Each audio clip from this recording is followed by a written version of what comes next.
name's Chandler. I am a construction management major here at NAU. Files, we're using just PDF documents. We're going to be uploading these photos to present to the owners in meetings, and it helps us create a better culture for quality on our construction sites.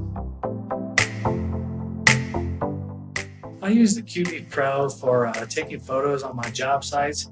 I use it to back up all my photos and keep a lot of free space on our work phones, so we can continue to keep photos backed up and present them to owners in our OAC meetings, and just always being able to access these photos and back them up without the use of internet on the job site.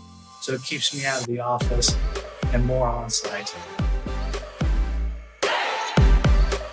Well, with iCloud, you have to pay that monthly fee for more storage and all that. With the QB, you just have to buy your SD card and the QB Pro, and you're set to go.